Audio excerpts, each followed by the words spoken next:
क्या हुआ? हेलो बोलिए ना।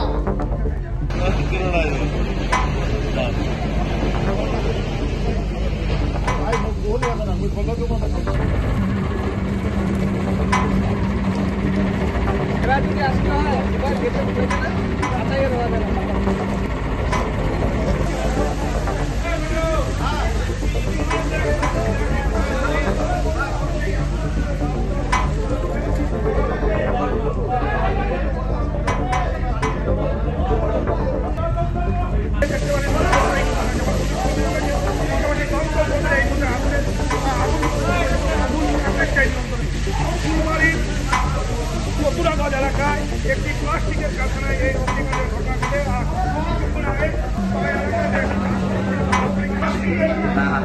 প্লাস্টিক মেশিন সব ছিল।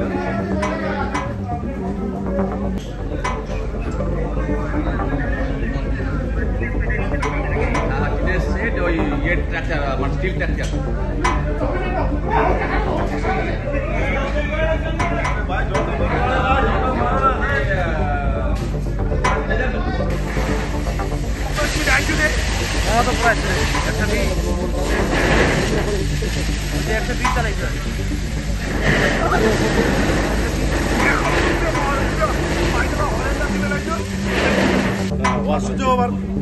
যাও না ভাই, একটু বারবার একটু সাইড হওয়া করবা দাও আমার। যাক লোক বের হয়েছে ভালো।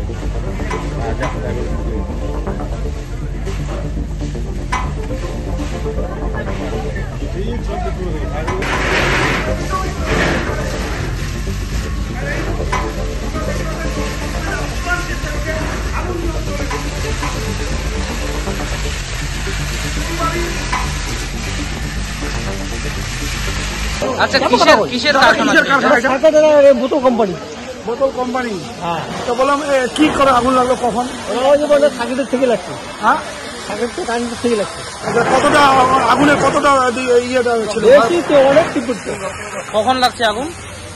লাগছে মোটামুটি 15টা। তারপরে কি দমকল এসছে? দমকল আসলো, এই যে কি বল পুলিশ আসে। পুলিশ এসছে আগে থাকছে। আচ্ছা, যখন আগুন লাগে তখন কি কাজ চলছিল এখানে? না না, বন্ধ ছিল, ওই যে গেট তালা বন্ধ ছিল। তারপরে কি নাম আপনার? আমার নাম যাদব বর্মন। এইটা কোথায়?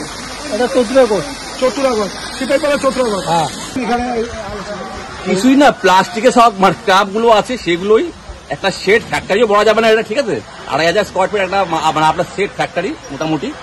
তার মধ্যে এখান থেকে আগুন লেগেছে। রাস্তা তো নেই একদমই, আমরা ওয়াল ভেঙে অপোজিট সাইড থেকে ঢুকে আগুনটা নিজে নিলাম। কোনো ক্ষয়ক্ষতি কি? ক্ষয়ক্ষতি তো কিছুই না, মেশিন ছিল কিছু কয়েকটা, আর জাস্ট প্লাস্টিকের কিছু আইটেম ছিল। এখানে ফায়ার সিস্টেমের কোনো দেখা গেল না? না কিছুই নেই। তাহলে সেক্ষেত্রে আপনারা কি দেখা হচ্ছে কি আছে না আছে, ঠিক আছে? এই যে আপনাদের এখানে ঢুকতে কতটা বেগ পেতে হলো? রাস্তার খুব অভাব আছে, অ্যাড্রেস বলাতেও ভুল আছে, ঠিক আছে? কেউ মানে মেন রাস্তা কোন দিকে বলতে পারে না, এই তো সমস্যা থাকবেই। আপনারা কটা ইঞ্জিন আসছে? আমার একটা ইঞ্জিন এসছে। কোথা থেকে? আপনার ফুলবাড়ি থেকে। আপনার নামটা? Station officer Rajib Kumar Kundu. রাজীব কুমার কুন্ডু।